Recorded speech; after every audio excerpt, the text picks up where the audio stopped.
Hi, Alexandra. Thank you so much for your time today for our interview. If you could please introduce yourself about who you are, where you're from, how old you are, your church, and what kind of work you do in your vision in the covenant. Okay, hello. My name is Alexandra Vigo. I'm from Peru, from Chimbote, Peru. I'm 24 years old. I'm a diaconess and the leader of remnants of my church, which is Antioquia para las Misiones Church. I think in English it's something like Antioch for Missions Church. That's the translation.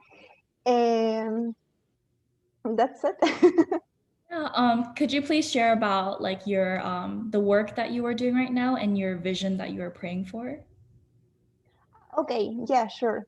Well, right now we are in a pandemic, so everything has changed. That now we have our messages and worship all online. So the work with remnants has changed too.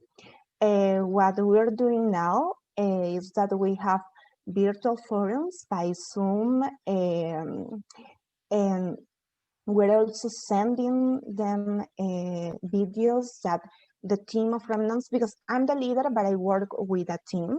We are 6 people in total that we are leading remnants, and we always, every week, we record videos with our phone from the principal message that we receive in our church, and we send them these videos. We always try to be connected with them. There are some members of this team who now are able to go out and go to the houses of some remnants. So they are doing this. They're preaching gospel in in their houses because they're able to go there. We all aren't able because we are in a pandemic. So for some of us it's a bit difficult. But the idea is that to make the remnants keep that they continue receiving the gospel, even when now we are meeting in our church. It's not possible, but we're still seeing the way that keep the remnants following the same flow. So basically, that's what we are doing now. I'm leading this, but I have a lot of help of my team, of my pastor too. And basically that's what I've always prayed for, that that our remnants you know don't follow all other flows, that they keep connected with the gospel, with the only Christ, with evangelism, that they grow with this, that they imprint this in their lives, that they imprint gospel, that they imprint only Christ in their lives, and that's what leads their lives. Amen. Thank you for sharing all of that. I'm so thankful to hear that even though we are in such far away countries, we are all connected in the same flow. Yes. And you talked a lot about the local ministry with remnant ministry and field ministry, but that makes me think about how special this time schedule of the Peruvian Remnant Conference Yes. was. And yes, I wanted to ask you about like how was it this year with the conference being online, and what was your role and your devotion that you gave for the conference? Okay. Well, this was the first Remnant Conference of Peru. Of course, the two conferences before had been in present, in our church. Especially the last conference was in our church here in Chimbote. But for this year, even before the pandemic, we had decided that this year we weren't going to have the conference because the last year Pastor Juan Sambe from Korea, from Emmanuel Church. He came to Peru because he is the pastor who is in charge of the field of Peru. And he said that for the next conference, he was going to send a pastor who was like a pastor specialized in young remnants. But it had to be in January or February. So we had decided that this year we weren't going to have a conference until 2021 in January or February, maybe. But in Korea, we had, well, it happened the World Remnant Conference. No, we had the World Remnant Conference, which was a time, a really blessed time because we all were able to attend that conference. So here in Peru, there's an alliance of pastors, an alliance of pastors and churches that follow the same flow of that bank. So the alliance of pastors decided that we were going to have a conference, a virtual conference. My pastor, Pastor Henry Corrales, he is the president of this alliance, the Peruvian Alliance for the World Evangelization.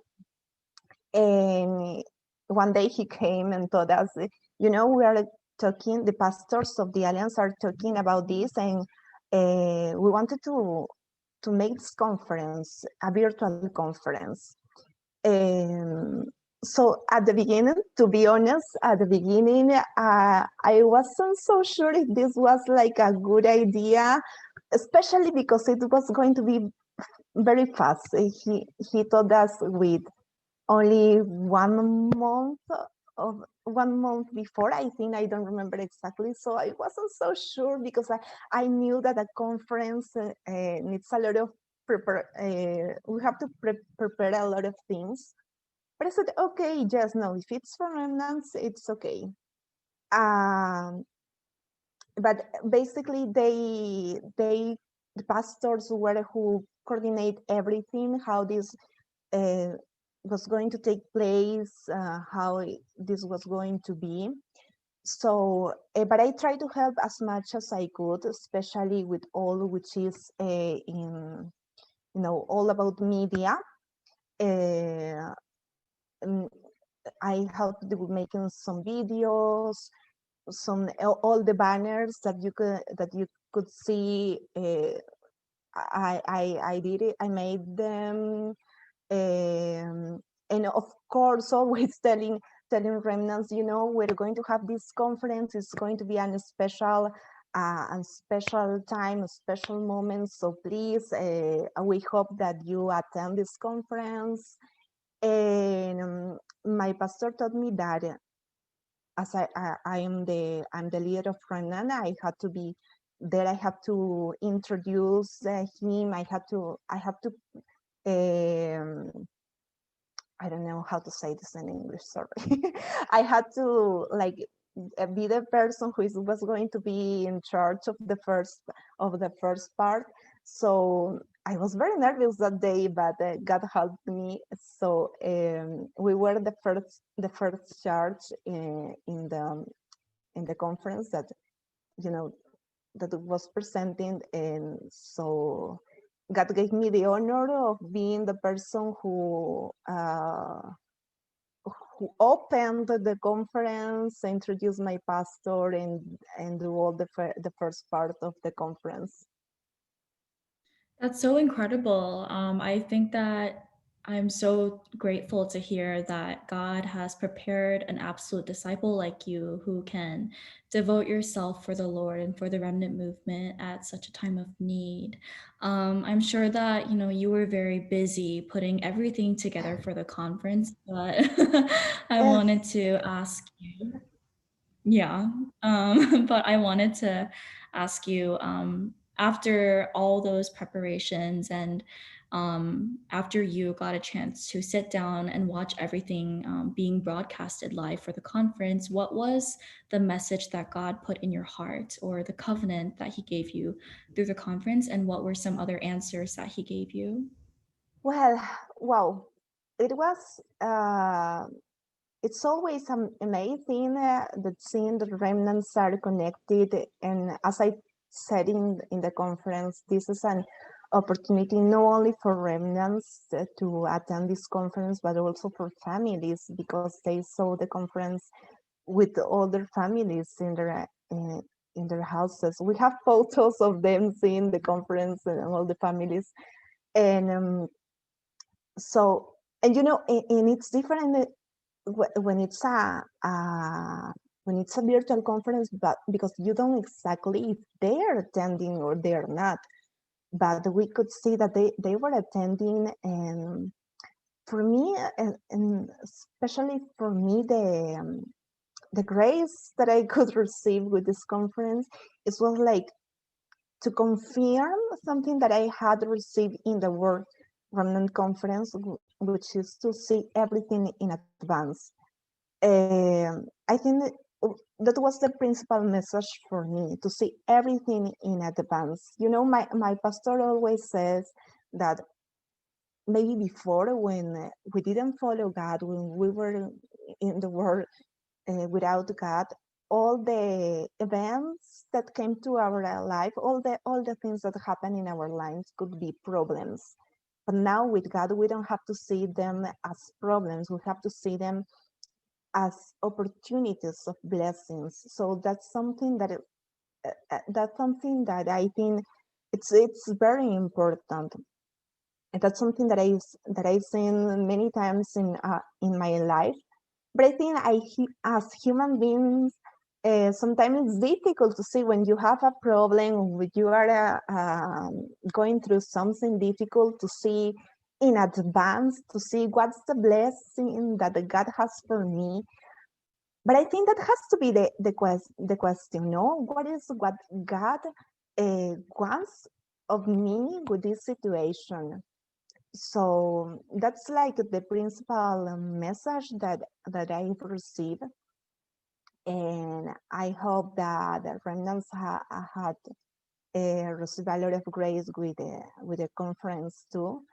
Um, and I always keep praying for them, because as I always tell them, we are very lucky.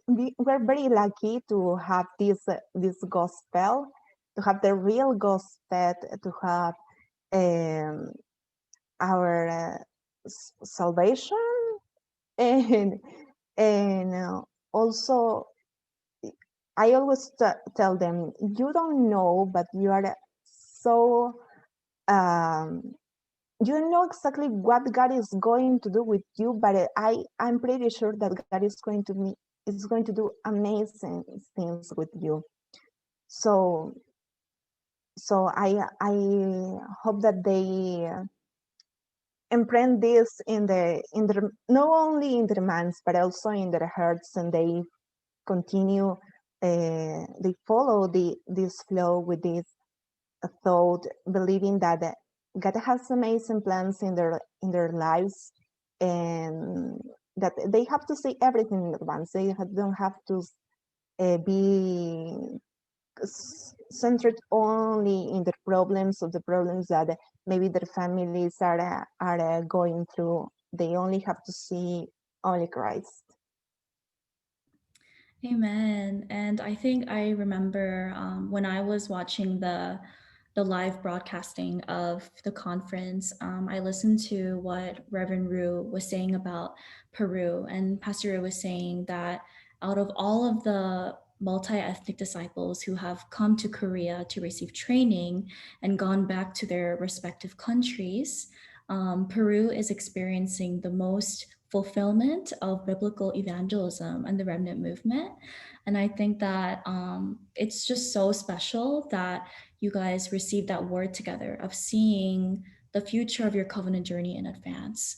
And I really do believe that God has such tremendous plans to use you guys as the main figures for the evangelization of Latin America and all empty fields of the 237 countries. Lastly, I wanted to ask you if you had any prayer topics to share with the YBAWM family, maybe about your church or Peru, or maybe even about you becoming involved in YBAWM? Oh, wow. Well, um,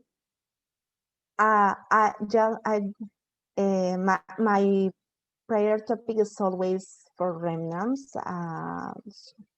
So I ask you that you're watching this video, that continue praying for remnants in the entire world, but especially in Peru, of course, because yeah, it, this is a special field, where we're following only Christ. So we're trying to follow only Christ, and so keep praying for remnants here in Peru.